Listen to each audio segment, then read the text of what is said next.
Info 243 au cœur de l'actualité. Sécurité, diplomatie, mesdames et messieurs, bonjour et bienvenue. Dans cette nouvelle édition, nous allons décrypter quelques questions d'actualité avec monsieur François-Xavier Delgica, ancien ambassadeur de la République démocratique du Congo, d'ailleurs plusieurs fois ambassadeur accrédité dans plusieurs pays du monde et ancien député national à l'époque du Zaïre. Nous allons décrypter quelques questions d'actualité. Bonjour monsieur François Delgica. Bonjour, monsieur le journaliste. Ancien ambassadeur de la République démocratique du Congo à l'époque du Zaïre, Maréchal Mobutu. Quel est votre sentiment d'abord d'avoir servi les pays pendant beaucoup d'années? Le sentiment d'avoir servi le pays beaucoup d'années, nous sommes d'abord fiers d'avoir connu une période de la colonisation, ce qui nous permet de faire la comparaison colonisation et après la colonisation. Ça, c'est une chose. Deuxièmement, nous sommes insatisfaits de considérer que ce que nous considérons ou nous estimons être possible d'être fait, parce que c'est faisable, malheureusement, dans notre pays, nous constatons qu'on fait du surplace si pas on s'enlise. Et malgré cela, nous restons optimistes parce que nous disons que la vie d'un État ne se considère pas, ne se confond pas avec la vie d'un individu. Alors, est-ce que vous pouvez nous brosser votre parcours en différents services rendus à la nation? En vue rendue à la nation, je dirais d'abord qu'en tant qu'étudiant, nous nous sommes donnés à non seulement vivre et connaître la réalité internationale, parce que c'était l'époque de la guerre du Vietnam, la guerre de libération de l'Afrique du Sud, la guerre, n'est-ce pas, de l'Angola, et nous nous sentions communiants, n'est-ce pas, à cela. D'où les expériences, d'ailleurs, nous ont permis d'essayer de comprendre notre propre réalité et voir comment nous pouvons apporter pour vivre aussi la réalité de l'indépendance. À l'époque, au niveau de l'Union générale des étudiants congolais, qui était une organisation nationale qui regroupait l'ensemble des étudiants congolais au niveau universitaire et au niveau supérieur. C'est dans ce cadre, à l'époque, comme vous le savez très bien, à l'accession de notre pays à l'indépendance, la catégorie des gens considérés comme formés, cultivés, était très limitée. Aussi, le relais était globalement pris par et collectivement par l'Union générale des étudiants congolais qui réfléchissait sur les problèmes importants du pays et qui les communiquait par la voie populaire, par la voie institutionnelle à travers le gouvernement. Et c'est dans ce cadre-là que j'ai pu me former et avoir une idée sur, quelle est la situation réelle de mon pays depuis avant même la colonisation, quelle est la situation générale de mon pays pendant la colonisation et quelle est la situation générale de mon pays après la colonisation. Et cela nous a engagés dans la lutte de considérer que s'il faut réellement amener ce pays au développement, qu'est-ce qu'il faut faire? Je ferme la parenthèse. C'est ainsi qu'après mes études à l'extérieur, présentement et explicitement à l'Université libre de Bruxelles, je suis rentré après tout mon cursus de formation et que je devais normalement occuper dans le cadre académique, mais la réputation qui me précédait à l'époque pour l'émancipation du peuple congolais, la défense des intérêts de la nation congolaise, était catégorisée et considérée comme anti-régime. À la suite, n'est-ce pas, de cette renommée d'anti-régime, je n'ai pas pu intégrer l'enseignement. C'est ce qui a fait que je me suis dit, être intellectuel, ce n'est pas tout simplement l'avalanche, n'est-ce pas, des diplômes. Vous trouvez devant une difficulté, vous réfléchissez, vous cherchez des voies et moyens pour atteindre l'objectif. C'est ainsi que je me suis donné du travail moi-même. Je suis parti à l'intérieur du pays alors que je ne connaissais pas du tout le pays. Sur la route, les réalités de la route m'ont encore confirmé dans l'oppression du régime Mobutu envers la population. Et arrivé à l'intérieur du pays, je continuais à exhorter, n'est-ce pas, la population à la prise de conscience et surtout à leur montrer que la libération réelle, n'est-ce pas, du pays réside entre leurs mains. C'est auréolé, n'est-ce pas, de cette attitude. J'étais finalement considéré à l'intérieur comme étant l'avocat du peuple. À l'intérieur. À l'intérieur, l'avocat du peuple. C'est alors, à la suite des événements de 1976, avec la guerre du Chaba 2, Chaba 3, avec l'avènement de la situation en Yougoslavie, la communauté internationale a montré à Mobutu qu'il devait nécessairement libéraliser son régime. Mobutu, comprenant le contexte, n'est-ce pas, de l'époque, a effectivement libéralisé le régime. C'est ainsi qu'il a organisé des élections, alors qu'au début, c'était le impair parti-État, où étaient considérés comme candidats les gens qui étaient listés par le parti. On les amenait au stade, on citait leur nom et on applaudissait, ils étaient considérés comme élus.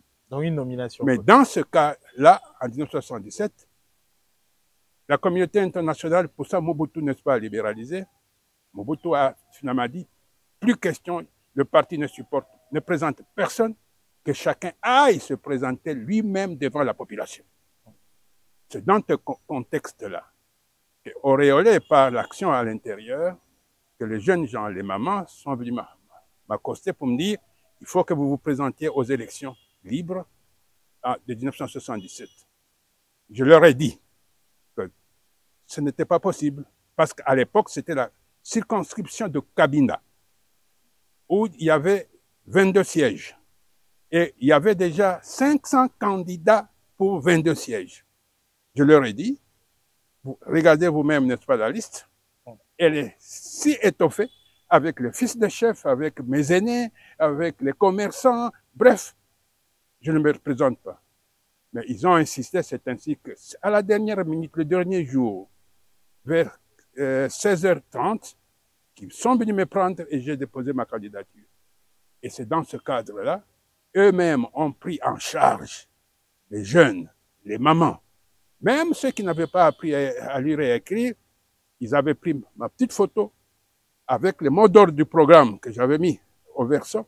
Ils prenaient leurs enfants. Vous vous souvenez encore de ces programmes? Pardon? Est-ce que vous vous souvenez encore de ces programmes? Oui. C'est quoi? 1. Si vous me lisez, je ne suis là que pour défendre les intérêts de la population. 2. Les intérêts de la population sont défendus par le Parlement, le parlementaire. À l'époque, on l'appelait Conseil national. Et que cela ne signifie pas que le parlementaire va résoudre votre problème de création des écoles, votre problème de construction des ponts. Ce n'est pas le travail du parlementaire. Le travail du parlementaire, c'est aller, faire les lois qui vont obliger le gouvernement à bien gérer, n'est-ce pas, le pays et le contrôler. Et c'est dans ce cadre-là qu'ils m'ont élu. Et avec ma photo, les mamans qui ne savaient pas lire et écrire tenaient leurs enfants pour se présenter à l'urne et ils sortaient finalement la photo pour dire. Et à l'époque, je portais encore la barbe de Lénine et le maman m'appelait Jésus, Jésus, Jésus.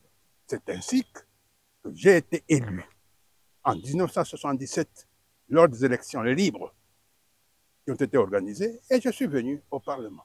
Et arrivé au Parlement, j'avais dit tantôt ici que j'étais forgé et formaté par l'Organisation générale congolaise, l'UGEC. Eh bien, le manifeste de Lancélé que Mobutu avait pris et copié traduisait exactement et l'idéologie et la stratégie de développement du pays que nous, à l'époque, le 3e congrès de l'UGEC, pardon? Ça a été conçu ou copié? Je dis bien pratiquement copié. Je dis bien, c'est presque du plagiat, pratiquement. Pratiquement. Et je vous expliquerai pourquoi. Pourquoi? Vas-y. Mobutu l'a intégré, n'est-ce pas, dans le manifeste de Lancélé, parce que sans doute, il avait compris, nous pensons, que c'était la bonne manière, n'est-ce pas, de pouvoir développer, n'est-ce pas, le pays.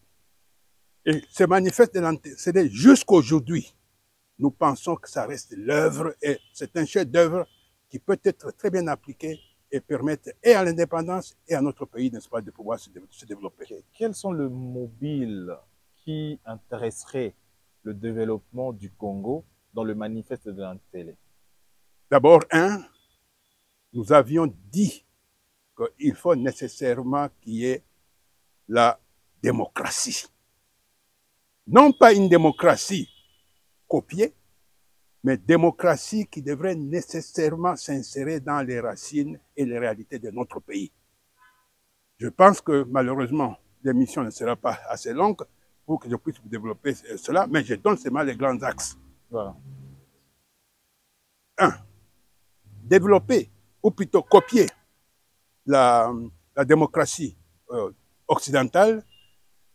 C'est quoi, c'est quoi la conception? Quand vous dites plutôt copier, ça veut dire quoi exactement? Parce que la démocratie, elle est universelle. Oui. La démocratie est universelle, mais il faut qu'elle soit chaque fois contextualisée. Si elle n'est pas contextualisée et qu'on mime ce qui se passe ailleurs pour venir asseoir la charpente de ce qui se passe ailleurs sur les fondations qui devaient supporter cette charpente, alors que les fondations ne sont pas les mêmes, eh bien, vous avez renversé la pyramide. Voilà pourquoi. Quels sont les éléments ou de choses qui dérangent aujourd'hui dans la démocratie importée, si on peut le dire ainsi? Merci de l'occasion. Ça me donne encore un autre développement qui malheureusement devrait nécessiter une toute autre émission. C'est que l'espace Congo, devenu Congo, cet espace était habité par toute une série de tribus qui formaient, issues des ethnies. Et c'est à la suite de l'accord de Berlin en 1885 que la communauté internationale a fini par reconnaître l'État indépendant du Congo. L'État indépendant du Congo.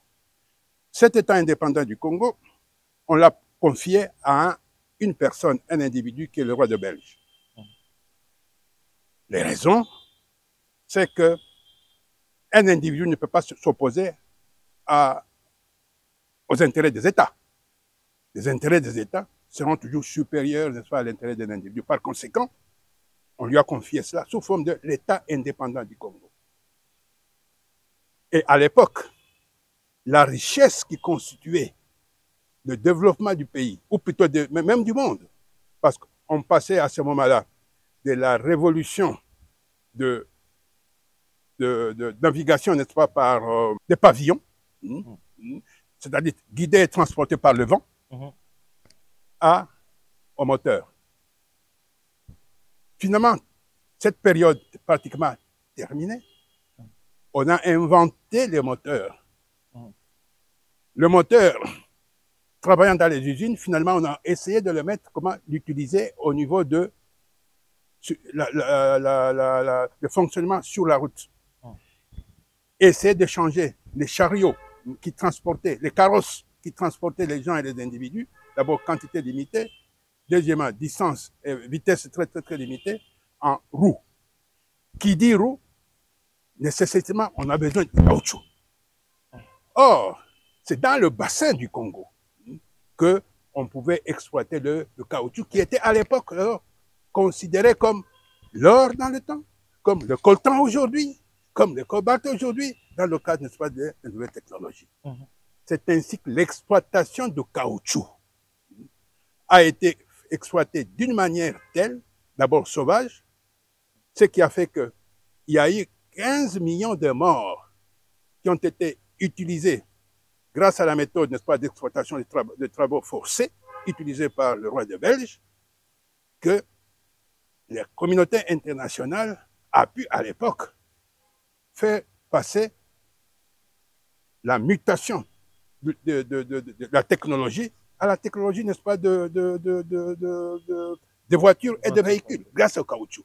Mais les méthodes utilisées par le roi Léopold II, c'était des méthodes sauvages, sous forme de libéralisme sauvage.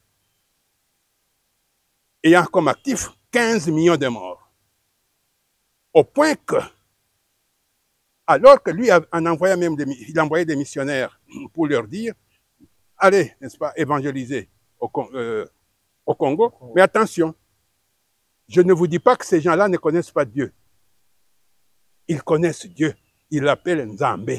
Ils l'appellent Nvidie Mukulu.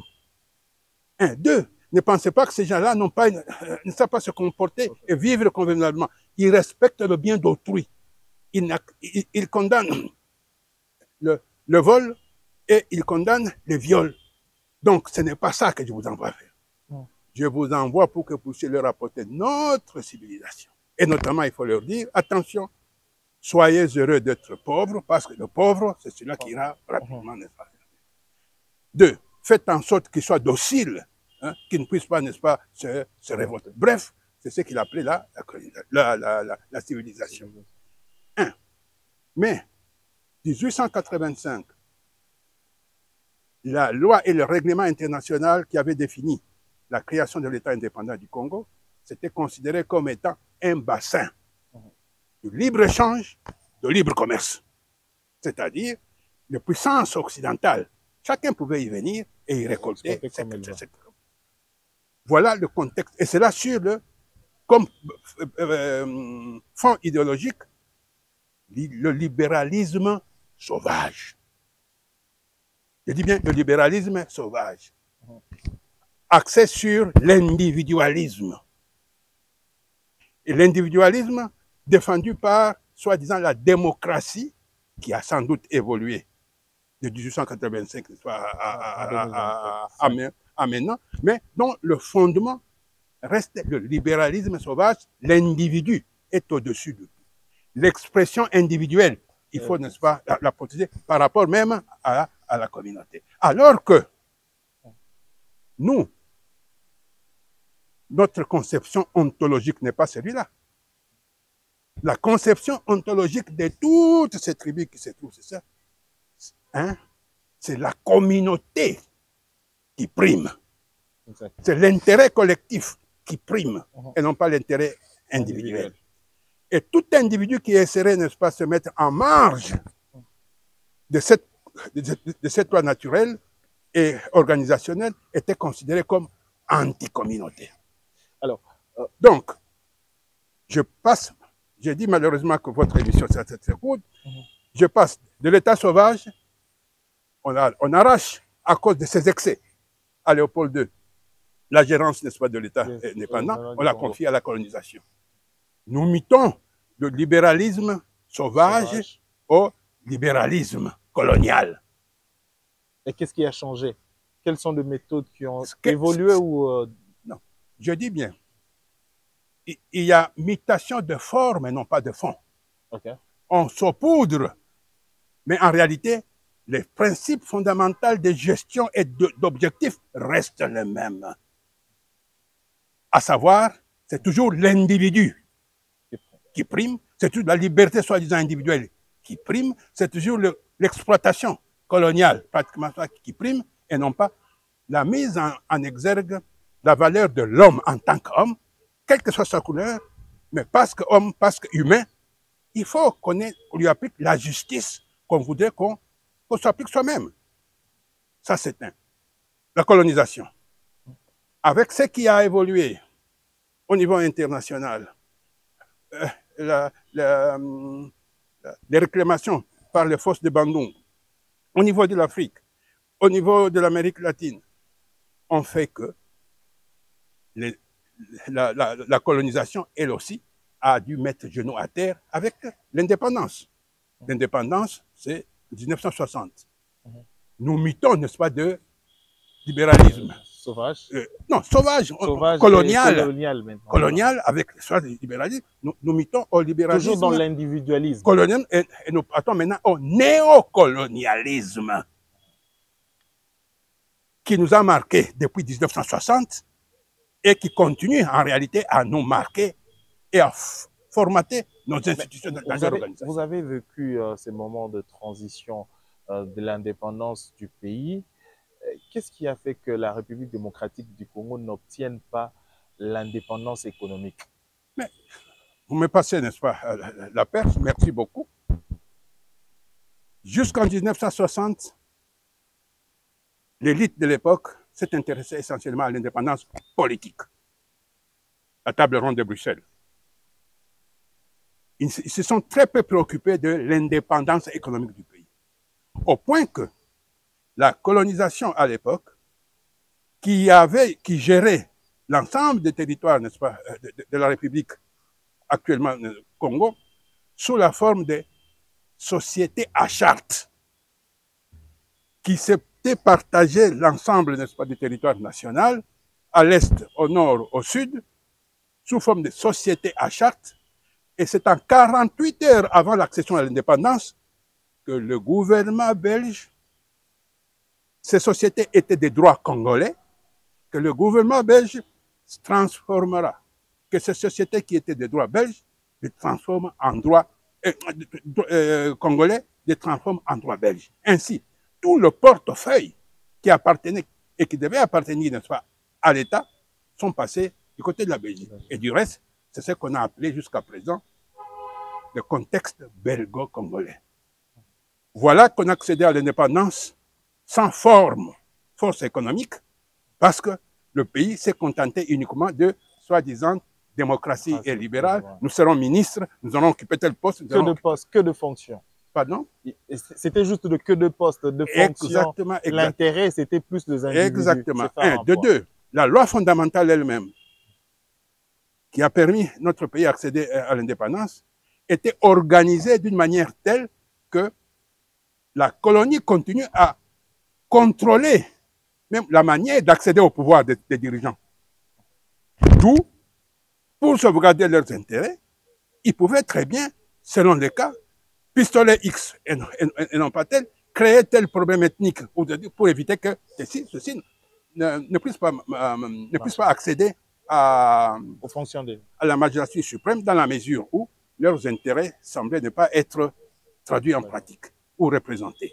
Donc, schématiquement, vous voyez bien que de libéralisme sauvage, on passe au libéralisme colonial et nous passons maintenant au néocolonialisme qui nous donne la fameuse loi fondamentale qui dit le parti ceci, vous devez organiser ceci, vous devez faire ceci, mais qui en réalité continue à contrôler, n'est-ce pas, le sous et le soubassement économique. Alors, vous êtes une bibliothèque vivante, profitant de votre sagesse et de votre expérience. Comment sortir de cette crise? Mais justement, c'est la raison pour laquelle je dis, le jour où ce pays aura des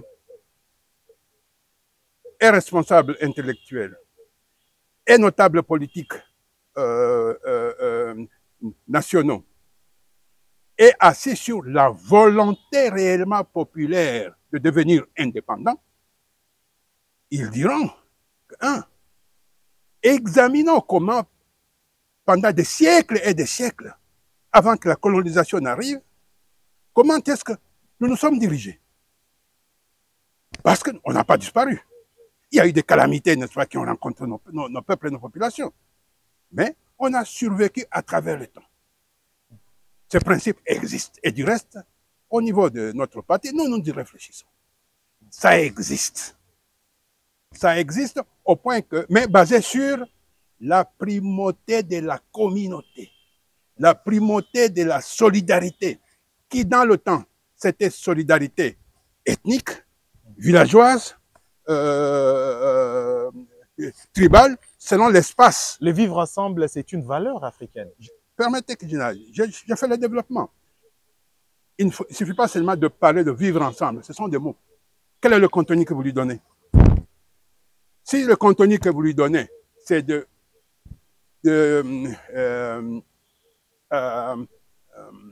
mimétisme, de ce qu'on a vu à tel endroit et on veut y mettre, on n'est pas sorti de l'auberge. Voilà pourquoi nous disons, la manière dont nos sociétés étaient organisées était telle que la communauté, l'individu devait se remettre à la volonté, n'est-ce pas, et au règlement de la communauté. Ça, c'est un. De deux, un individu ne pouvait pas mourir de faim dans la société traditionnelle. C'est la communauté qui s'est chargée de tout. Au point que la sagesse dit, il y a solidarité entre les morts et les vivants. C'est pour vous montrer le lien, n'est-ce pas, de solidarité et l'importance de la communauté qui transcende, qui émerge et qui dicte la loi et le comportement de l'individu. Cela étant, notre communauté, la manière dont il était organisé, c'était l'esprit de la solidarité, mais solidarité communautaire, qui est opposée ici à l'individualisme. De deux, puisque l'esprit était basé sur la solidarité, il n'y avait pas d'anarchie. Dans chaque village, il y avait un chef. Mais ce chef-là, ce n'est pas lui qui, aujourd'hui ou demain, il lève, il dit, moi j'ai décidé. Non, il avait des conseillers. Et voilà pourquoi on dit souvent, les Africains, il y a la fameuse, ils résolvent leurs problèmes sous l'arbre de palabre. Il y a des conseillers. Et parfois, ça pouvait même barder, ils n'arrivent pas à se mettre d'accord, mais ils se disent, ok, prenons un peu de patience, remettons notre discussion à la fois prochaine. Mais entre-temps, dans les conciliambules, les consultations se font. Et le jour où ils vont se réunir, c'est qu'ils ont déjà trouvé un modus vivendi pour résoudre ces difficultés. Et qui va l'annoncer? C'est le chef qui l'annonce. Et lui n'est que le porte-parole de la volonté qui a été exprimée. Exact. Donc, c'est un aspect. C'est dire, pour répondre à la démocratie, et dont je vous ai dit, elle doit être contextualisée dans chaque contexte. Nous avions une démocratie, mais c'est une démocratie participative d'intérêt communautaire et qui met la communauté avant l'individu. Maintenant, quel doit être l'effort des intellectuels? C'est de faire comment transporter cette valeur fondamentale qui, normalement, était assise sur des espaces limités, villages, tribus, clans. Mais maintenant que nous sommes devenus un grand village qui est la nation, comment transporter cette valeur-là de solidarité, l'amener au niveau de solidarité nationale? Est-ce que vous estimez que cette chaîne de volonté, c'est-à-dire de chef du quartier, chef des villages et le chef de l'État, est-ce que vous estimez que cette chaîne a connu une rupture? Non. Encore une fois, vous me parlez de ce qui se fait maintenant. Oui.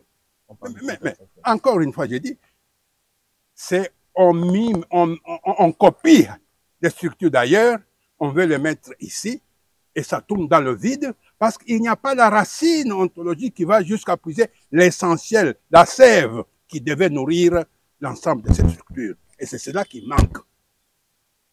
Je vous donne un exemple. Pour vous montrer, il y a l'effort d'adaptation et de réflexion que les intellectuels et les dirigeants devaient faire. Quand aujourd'hui, on nomme quelqu'un ministre, on nomme quelqu'un PDG, vous attendez les applaudissements jusqu'au fin fond du village. Or, ces gens qui sont au fin fond du village n'ont jamais vu la personne qui a signé la décision. Ils ne les connaissent même pas. Mais le fait qu'ils sentent que c'est l'un de nous qui est là-bas, ils se sentent sécurisés, concernés. Pourquoi? Parce qu'ils savent que l'esprit de communauté, l'esprit de solidarité, comme il est là, il ne manquera pas de songer à nous. Mais nous disons, attention, ça c'est une réflexion dans le vide. Oui, en tant que constat, non en tant que réalisation.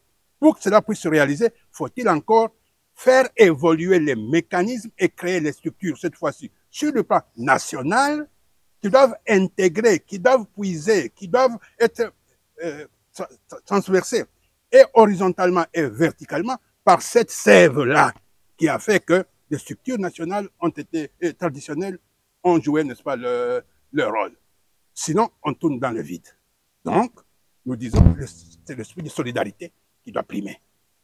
Cet esprit de solidarité transposé au niveau national, il appartient maintenant aux États, à l'État et aux responsables de créer des structures sur l'ensemble national qui vont intégrer les préoccupations et les besoins, n'est-ce pas, réels de la population pour y faire face. Parce que maintenant, même si on vous nomme ministre, même si on vous nomme PDG, vous êtes incapable, vous, en tant qu'individu, de satisfaire les besoins fondamentaux de tous ces gens-là. Non seulement en diversité, et deuxièmement en valence, c'est-à-dire en poids. C'est impossible. D'où il faut nécessairement une structure nationale.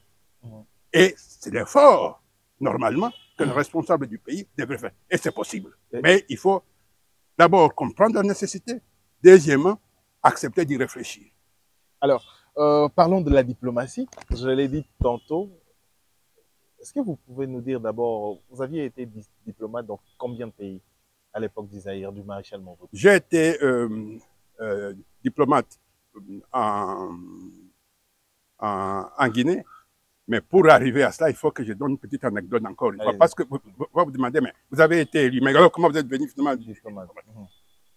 Eh bien, à ma manière de me comporter au Parlement, faisant en sorte que Mobutu puisse traduire en fait, parce que non pas seulement en écrit et en parole, le contenu du manifeste de Lancellet, qui était juste, mais dans l'application, on trouvait autre chose. Ce qui m'a amené à interpeller les membres du gouvernement, mais sur base de textes fondateurs de l'existence même du gouvernement.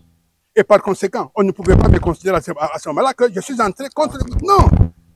Je vous demande d'appliquer ce que vous avez dit parce que. Et les interpellations que nous avons faites à l'époque étaient couvertes et par la radio et par la télévision. Et même à l'extérieur, les gens de Brazza suivaient cela. La population s'était accrochée de manière telle que chaque fois qu'ils savaient qu'il y avait des interpellations, même les fonctionnaires, tout le monde était à sa radio pour suivre. Et Mobutu a constaté que non, il risquait de perdre de toute façon son pouvoir. Et que dans l'enceinte, n'est-ce pas, du Parlement, il y a une germe qui risque de lui causer du tort. Voilà pourquoi il dira au ministre Umba Dilutete, avec qui on a étudié à Bruxelles, de me contacter pour me dire qu'il voudrait me nommer ambassadeur. Je lui dis, attention, je suis au Parlement, c'est le peuple qui m'a donné le travail au Parlement. Quand je suis rentré, le travail que je devais faire, personne n'a voulu, n'est-ce pas, que j'accède à ce travail-là, mais le peuple m'a donné ce travail. 2, j'ai prêté serment, ou plutôt oui, à la population, que quand j'irai au Parlement, s'il faut qu'on me coupe la tête parce que je parlais pour dans le cadre des intérêts, on me coupera. Mais maintenant, je n'ai même pas fait une année. Or, la législature, c'est 5 ans. Et vous demandez que je puisse partir à l'extérieur pour représenter l'État? Non. D'ailleurs, allez dire au président que le peuple lui-même comprendra que c'est une punition en réalité et ce n'est pas une faveur. Il est parti, il a fait rapport au président, Mobutu, et celui-là lui dit non, non, non, non, non, non, non, non. Parce que je lui avais dit, c'est cette réponse-là. Et celui-là, faisant rapport au président, le président dira non, non, non, non, non, non. Qu'il sache que même s'il part, il continuera à garder son mandat de parlementaire.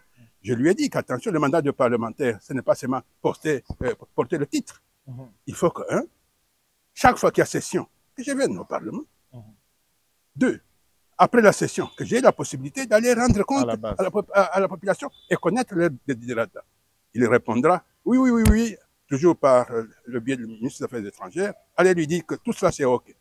Je lui ai dit, attention, la parole s'envole, les écrits restent. Il dit, non, non, non, non, tout ça sera écrit. C'est ainsi qu'un après-midi, c'est le président Boboliko, qui était alors président du Conseil national, à la fin de la session, prendra la parole pour dire à la plénière qu'il vient de recevoir un courrier de la présidence où le président est très satisfait de la manière dont le Conseil législatif travaille et pour récompenser, il a choisi parmi l'un des meilleurs membres du Conseil pour leur confier le titre.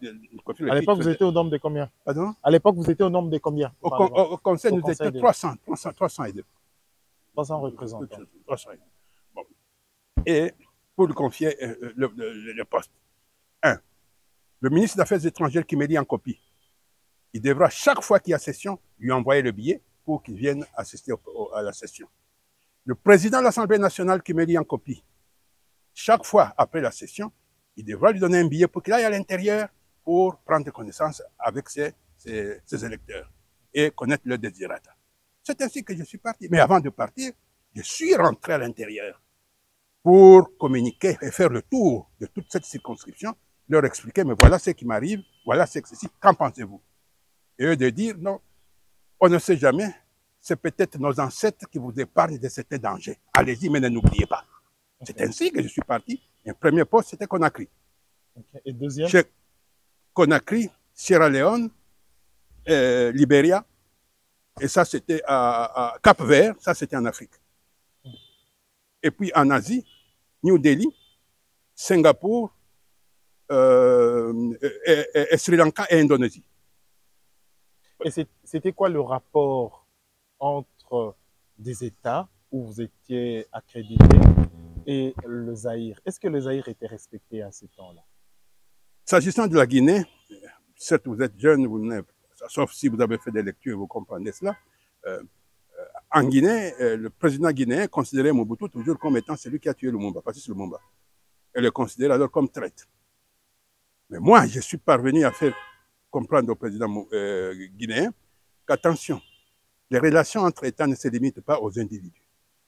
Un. Deux, le peuple congolais n'est pas à même de comprendre que l'opprobre que vous étiez, n'est-ce pas, sur le président Mobutu, vous puissiez jeter, n'est-ce pas, sur son... C'est pas possible. C'est ainsi que j'ai réussi à le faire venir en visite officielle ici 2 fois. Ça, c'est un. 2. Donc, c'était un État hostile. Vous avez transformé un État hostile à un État ami. Ami, entre guillemets. De venir quand même une visite officielle. Le discours que le président Sékou Touré a tenu ici, officiellement, le jour du banquet, on ne peut pas considérer qu'il les considérait vraiment comme amis, parce qu'il était très hostile. Très fort. Ça, c'est une chose. Et puis, je suis parti en Asie. Okay.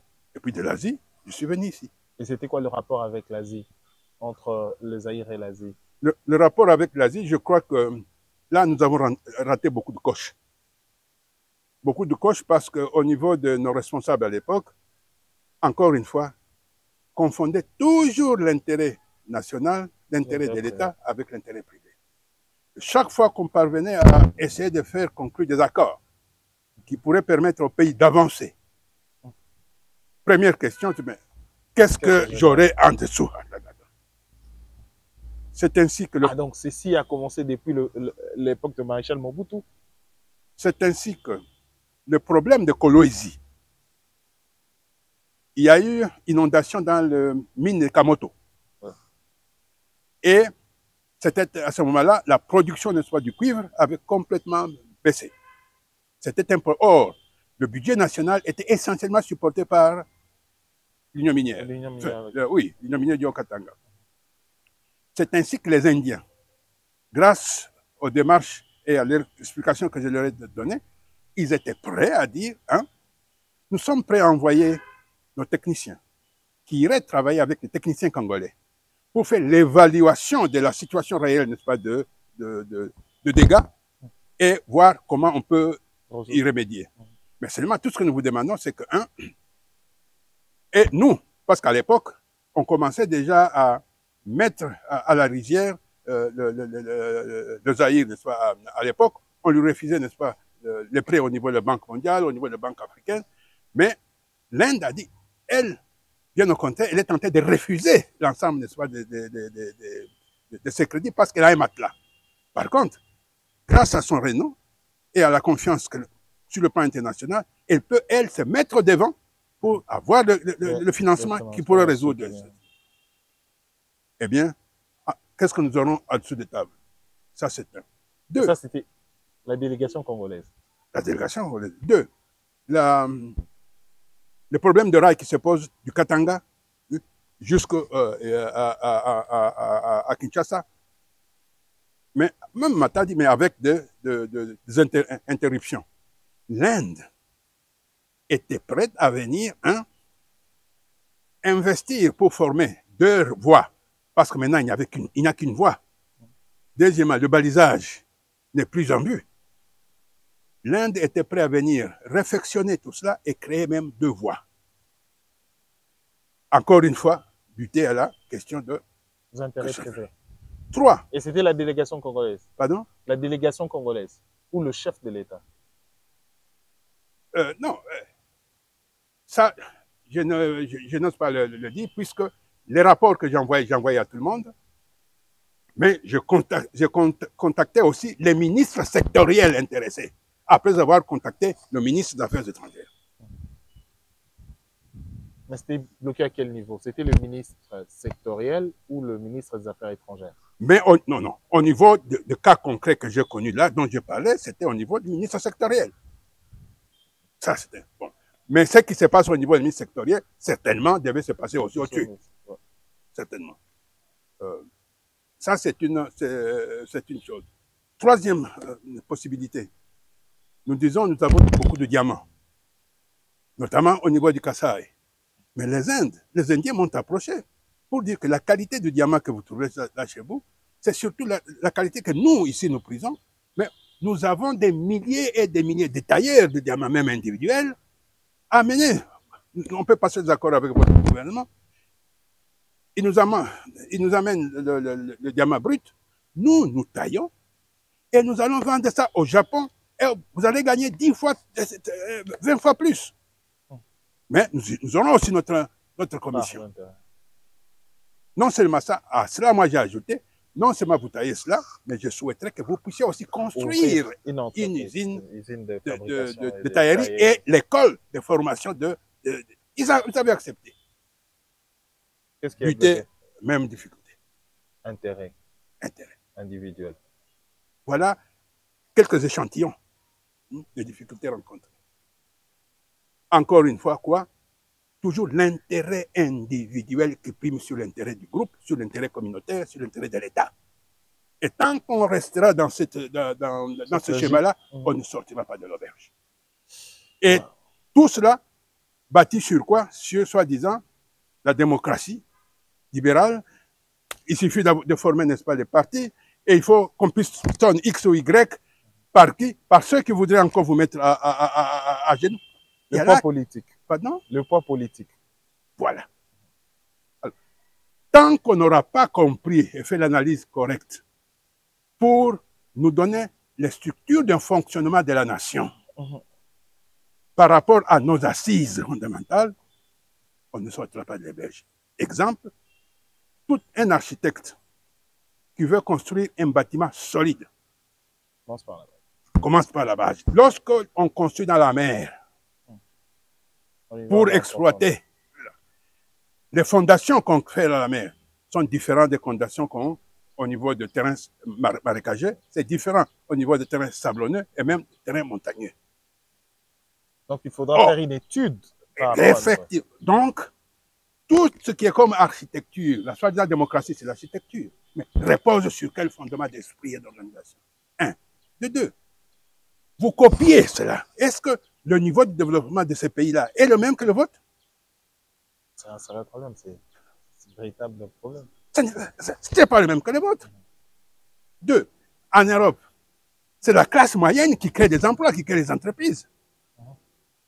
Certes, vous trouvez quelques grosses fortunes, mais elles sont minoritaires par rapport à la classe moyenne. 80% de la classe moyenne forment des forces matrices, n'est-ce pas, de l'économie au niveau extérieur. Je parle par exemple de la France. Donc, ces gens-là, lorsqu'ils parlent de liberté, lorsqu'ils parlent de démocratie, ou qu'ils envoient leurs représentants au Parlement, c'est lié. La preuve, le SMIC qu'eux ont, mais c'est le salaire des autorités. Même ici. Alors, vous voulez appliquer le fonctionnement des nations comme cela au vôtre. Ou ils vous imposent cela. Non, il y a là quelque chose qui ne va pas. C'est le jour et la nuit. Alors, aujourd'hui... Et j'ajoute, ce n'est pas fini, j'ajoute, ils vont jusqu'à essayer de vous faire perdre l'esprit et la valeur de votre âme. Avec la soi-disant liberté d'expression, liberté d'individu et tout ça, avec le problème système de genre. C'est un problème du 21e siècle. Ça, c'est un problème. Mais, or, ça ne cadre pas avec le fondement et la perception de la vie culture. des citoyens congolais et même des Africains. Et ils vont même jusqu'à dire, pour que vous puissiez bénéficier de notre aide au développement, il faut que vous puissiez intégrer ça dans votre constitution. Mais où allons-nous? Vous êtes conservateur? Moi, conservateur, je ne suis pas conservateur, je suis plutôt révolutionnaire. Voilà. Mais la révolution une vraie révolution n'ignore pas ce contexte. La preuve. La Chine, elle est communiste.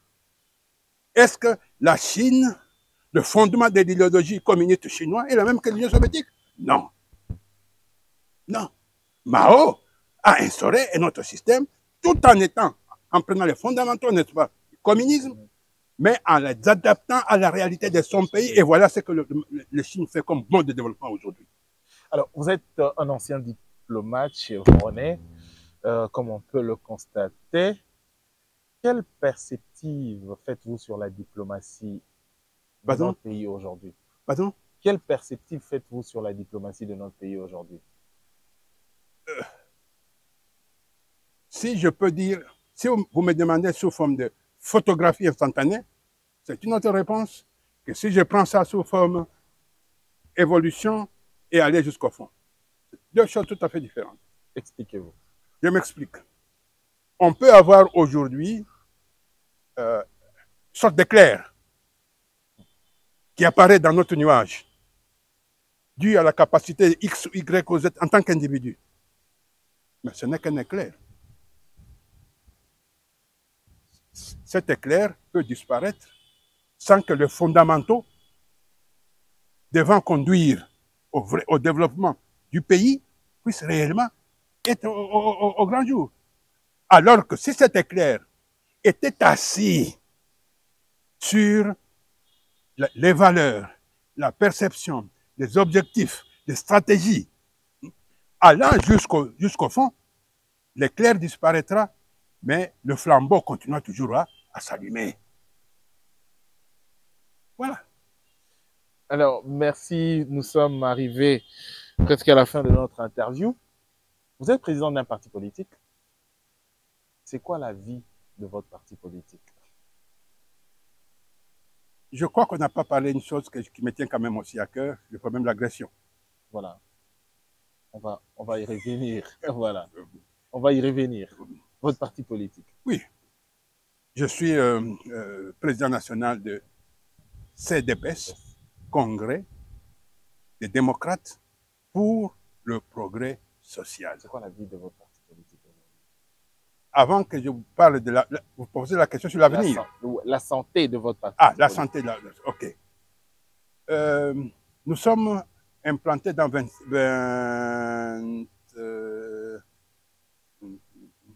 à la fin des élections, nous étions implantés sur 20 provinces. Et maintenant, nous sommes implantés sur 22 provinces où nous sommes représentés. Au niveau de fédérations, et les fédérations doivent créer des sections, les sections doivent créer des cellules, et les cellules des antennes. Voilà, si je peux vous répondre d'une manière... Vous êtes actif sur terrain? Pardon? Vous êtes actif sur terrain? Vous demandez si nous sommes actifs. Ouais. Mais si nous vous disons que de 22, nous sommes passés maintenant au nombre que je viens de vous indiquer, avec notre objectif, c'est essayer de te représenter au niveau de l'ensemble des provinces du pays. Nous sommes actifs. Vous vous alignez dans l'opposition ou dans la majorité? Tout dépend. Si nous considérons avec l'esprit de l'union sacrée, nous sommes dans l'union sacrée. Parce que déjà en 2012, lorsque l'affaire de l'agression avait commencé, nous, ici, 2012, nous avons tenu une conférence de presse avec le journaliste, n'est-ce pas, de la place, pour proposer la création de l'union sacrée de l'opposition. Et en disant, regardez, ne pensez pas que c'est seulement l'Est qui est visé. En réalité, c'est tout notre pays qui risque de nous partir. Par conséquent, lorsque un œil souffre, c'est tout le corps qui doit se sentir concerné. Mettons-nous ensemble, créons l'union sacrée, faisons d'abord face à l'agresseur, le reste, n'est-ce pas, on verra. Parlons de la... Et c'est dans cet esprit que l'union sacrée, lorsqu'elle a été remise, n'est-ce pas, à jour par le président, nous avons dit oui, nous sommes de l'union sacrée, mais nous y donnons notre tonalité de voix. Exactement. Qui est différent des autres qui applaudissent à tout moment. Ça, je ne sais pas. Alors, parlons de l'agression, cette agression imposée par le Rwanda. Quel est votre sentiment en observant la situation de notre pays? Mais en résumé, voilà pourquoi j'ai trouvé très intéressant la question, la manière dont nous avons commencé notre émission, pour montrer comment l'espace Congo a été formé en 1885, comment ça a évolué et quels étaient les objectifs. Et ces objectifs restent toujours valables jusqu'à aujourd'hui au niveau international. C'est-à-dire venir exploiter le Congo comme on veut, parce que c'est une terre non contrôlée, où l'autorité de l'État n'est pas affirmée, et par conséquent, ils peuvent venir et y piller n'importe quoi. Deux, comme par hasard, le maître du destin a donné, n'est-ce pas, à ce pays autant de richesses, ils disent, nous aussi, nous pouvons venir exploiter, n'est-ce pas, ces richesses. D'ailleurs, dans une émission, Kagame, le président du Rwanda, avait déclaré, répondant à la question d'un journaliste occidental, mais pendant des années et des années, c'est l'Occident qui a pillé le Congo. Mais maintenant, nous, c'est notre tour aussi africain. Pourquoi ça vous irrite? Donc, cette perception-là continue. D'autant plus que, et ce n'est pas à vous que j'apprendrai, puisque certainement vous êtes au courant de cela, les tireurs de ficelles, ce n'est pas nécessairement le Rwanda, mais ils ont plutôt les intérêts communs. La communauté internationale ne voudrait pas voir un Congo fort. Fort et maître de son destin. Non, il voudrait avoir un Congo faible qui peut être manipulé dans tous les sens, notamment en pillant, n'est-ce pas, ses richesses. D'où la déstabilisation, c'est eux qui le soutiennent. Le Rwanda est utilisé comme cheval de Troie pour essayer, n'est-ce pas, de leur faciliter la tâche. Voilà. Et c'est dans ce sens-là, même si vous ne m'avez pas posé cette question, je réponds directement, j'aborde directement que l'effort qui est fait maintenant pour essayer de trouver des accords qui permettaient à ce que notre pays sorte, n'est-ce pas, de la crise. Est-ce que cet accord peut résoudre le problème de l'agression? Est-ce que cet accord peut résoudre l'instabilité qui sévit à l'est de la République démocratique du Congo? Vous dites bien peu. Donc, il y a deux voies possibles. Ça peut, comme ça ne peut pas. Prenons l'hypothèse favorable. Ça peut. Alors, qu'est-ce qu'on doit faire pour que ça se fasse? Premièrement, il faut faire en sorte que le Congo et les responsables congolais eux-mêmes sachent plutôt ce qu'ils veulent par rapport aux intérêts de la nation. Un, sur le plan sécuritaire. Deux, sur le plan de développement.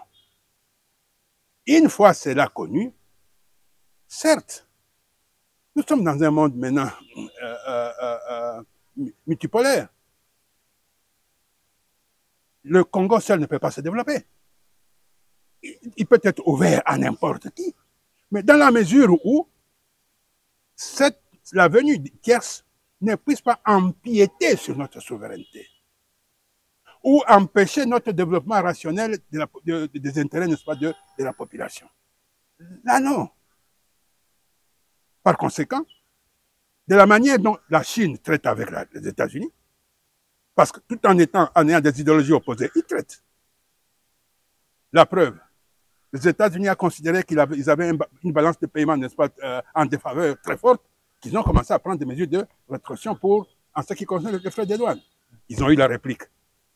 C'est pour dire que le fait de collaborer, d'être en rapport de relations de développement économique et commercial, c'est l'objectif même des relations planétaires. Mais ça doit être assis sur la défense des intérêts, bien compris, des États. C'est ça la base. Si cela est fait, oui. Alors, dans ce cadre-là, je salue l'accord, l'initiative faite et la disposition des États-Unis à signer les accords avec notre pays sur différents plans. Mais il y a un mais. On intègre ce principe à la signature en même temps, si pas concomitante, avec l'entente avec l'Angola, Le Rwanda. avec le Rwanda. D'un côté, on comprend, parce que c'est le Rwanda qui nous agresse et qui crée l'insécurité. Si on trouve des solutions avec le Rwanda, bon, la paix pourrait être établie. C'est une bonne chose. Mais attention, ouvrons l'œil. Ce n'est pas le Congo qui a agressé le Rwanda. Le Rwanda a agressé le Congo. Par conséquent, même si par la suite, on peut établir des relations de coopération et de diplomatie, cela ne doit pas se faire sans que la justice transactionnelle ne puisse intervenir. Et la justice transactionnelle, c'est elle qui va créer la confiance entre les États. C'est elle qui va faire en sorte que la population congolaise qui a subi les méfaits, plus de 10 millions de morts, plus de 500 000 personnes déplacées, des milliers et des milliers, n'est-ce pas, de femmes violées, et on en passe encore, des réfugiés dans différents pays, des destructions, n'est-ce pas, qui ont été faites sur le plan national, suite à l'agression. Cela ne peut pas passer inaperçu. Il faut que cela soit intégré, n'est-ce pas, dans les différents accords, dans le cadre de la justice transitionnelle. Et ça nous permettra de continuer effectivement à commémorer nos morts, puisqu'il s'agit du génocide que le Rwanda a commis chez nous. Mais donc, pour les Congolais qui ont trahi l'État. Les Congolais qui ont trahi l'État, nous estimons qu'il y a trahison et trahison. C'est-à-dire? On peut trahir par abstention, par omission et par acte et fait. Tous ceux qui ont trahi par acte et fait en portant les armes contre le peuple congolais, contre la nation congolaise, il faut que l'exemplarité soit donnée pour que cela ne puisse plus se répéter. Sinon, nous allons entrer dans ce qui permet encore, et à l'étranger, et à ceux qui nous convoitent, de continuer à nous fragiliser. Après Sun City, quels sont les accords qui ont été signés qui font que jusqu'à aujourd'hui, et notre armée, et notre service de sécurité sont complètement fragilisés? Non.